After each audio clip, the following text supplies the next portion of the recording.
Hey guys, bad news. I'm an idiot. The video you're about to watch had a very long, boring intro anyway, but I decided to cut it because I'm also an idiot for filming on my patio and having horrible lighting throughout the whole video. Like, it kept waving in and out and going crazy. And I tried to remedy that situation by putting an awful iMovie filter on it. It made it worse, but you know what? It's gonna have to work because I don't know. Oh, and I also didn't realize the lighting was so bad because I was wearing sunglasses. What else is new though? Like, you see how awful this lighting is right now? It was that throughout the whole video. Anyway, yeah, I cut out a lot of boring parts too because it's just a mess. But anyway, yeah. Intro. Hi, another day, another mail messenger, another video. Why do you guys watch me? I really am trying, believe it or not. It may not seem like it, but I really am. Yeah. Oh, also, I cut the outro, so I gotta go do that now. Bye. Yeah, I've got some spicy noodles. I'm gonna eat a bunch, actually, because I'm fat. I also want to talk about some drama stuff I've seen recently. Not in depth, so it's not really a drama video, but, just some stuff I thought was annoying or interesting or whatever, you know.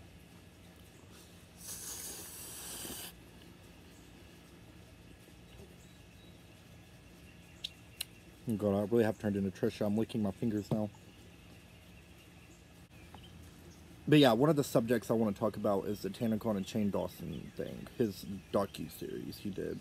Because everybody is still talking about that, believe it or not.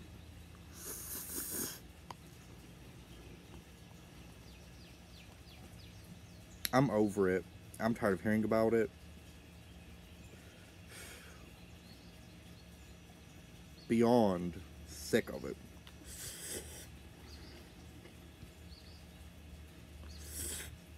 Okay.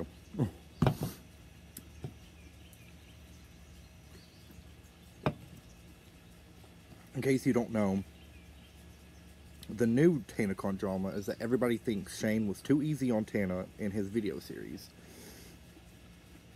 Whatever. People think he was being too nice to Michael Weiss in Good Times, whatever. Whenever he set out to make that series, the Tana series, you know, he never said he was going to be a villain and expose people and be a big bully. No, all he promised was that he was going to get the answers that everybody wanted and that he wanted. That's what he did. He did that, you know? We know that Michael and Tana knew the venue wasn't big enough. We now know that literally it was not a free event. All of the tickets that 98% of the tickets that were taken were VIP, like $65 ones, not free. We now know there was not 15,000 or 20,000 people there. It was only people who had tickets, really. Like, whatever. Like, we got the answers we wanted, so why now are we going to drag Shane for being too neutral and not bitchy or angry in his series? Do you all watch Shane? Do you really watch him? He's a really nice person, and he loves Tana. So whatever, you know. Also, the Manny MUA Laughs a Drag freaking refund scandal that everybody keeps wanting to talk about too. I understand that there was an error. A bunch of people who bought the pallet accidentally got refunded, and they were like, hey, can we have our money back? And some people are like, no, that's your fault. If you like the pallet enough to buy it in the first place, or you like Manny enough to buy his stuff and support him in the first place, even though there was an error and you were accidentally refunded, why would you not want to give the money back to support the creator you were supporting and to pay for the makeup that you received in the mail? That's just so crappy to me that some people really were like, no, you can't have the money back, that's your fault. That's insane to me. that people do stuff like that, you know? Also, the Trisha and Jason breakup videos, them going back and forth, and then the reaction video, and this and that, whatever. I see so many people in the comments on both of their channels saying, I'm unsubbing, I'm tired of hearing about this, you all are milking it, this relationship was fake, blah, blah, blah. They're YouTubers. They talk about their life. That's what they do. They just had a very public breakup. They had a very public rekindling of said relationship. They're going to make videos about it. People criticizing Trisha especially, I don't understand, because this is the content most of us live for, you know? But Jason I do kind of understand, because he doesn't really sit down, talk to the camera videos like I do, or Trisha does, you know? He's like action-packed, this, that, whatever. But as a fan of his also, I kind of like seeing him be real and just sit down and talk to the camera and be real with us for a moment and not be making jokes constantly, you know? I love that. I think it's really interesting and whatever. And if you're fans of these people and watch them consistently, then you're involved in their lives.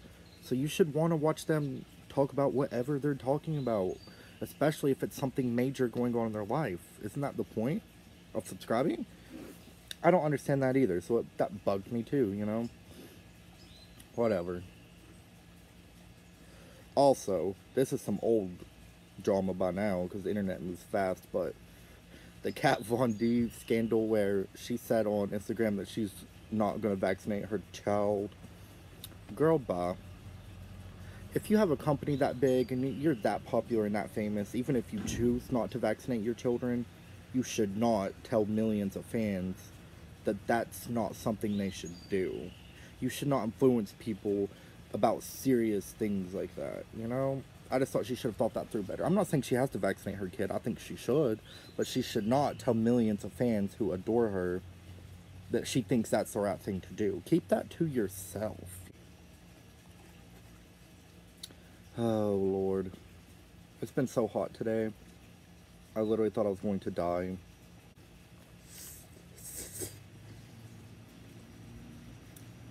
But I did find these new sunglasses, though, so that's cool. I bought too many sunglasses, you guys. If you look back through my videos, you can tell. But I wear them a lot, so, you know, I feel like it's a good investment.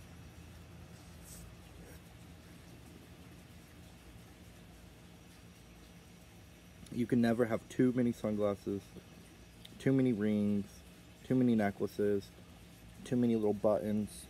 Speaking of, I have Joan Crawford and Betty Davis right here. Whatever Happened to Baby Jane, and the creature from the Black Lagoon. Repping that, you know, vintage cinema vibes today, you know, aesthetic.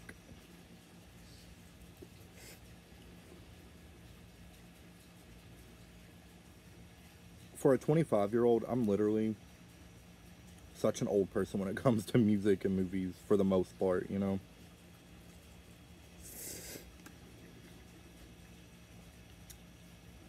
I love Joan Crawford. I even have my mom in my phone as Mommy Dearest. She doesn't think that's as funny, but whatever.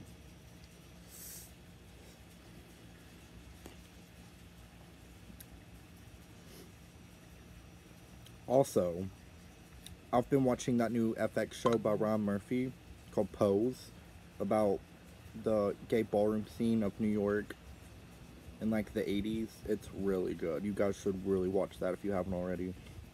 It's really, really good.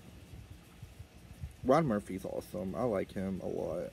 I think all of his shows are really good.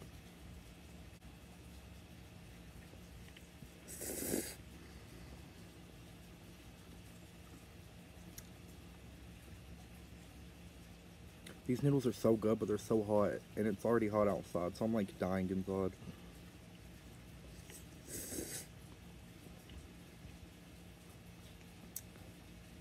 I made 2 packs of these noodles, so they wouldn't fit in any of my other bowls, so I had to put them in a Tupperware.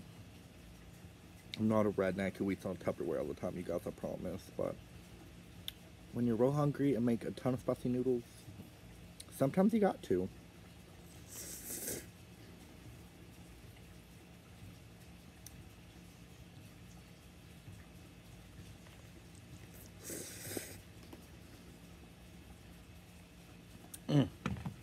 Anyway, what time is it? 12:30, okay. I think I'm gonna wrap this up because I don't want this video to be freaking super long and boring. Yeah, you all get it by now. You already know what's coming, but it's all relative. Don't sweat the small things and crap you can't change. Like this video, for example. Such a mess, but you know what? I ate all those noodles, so I'm gonna post it.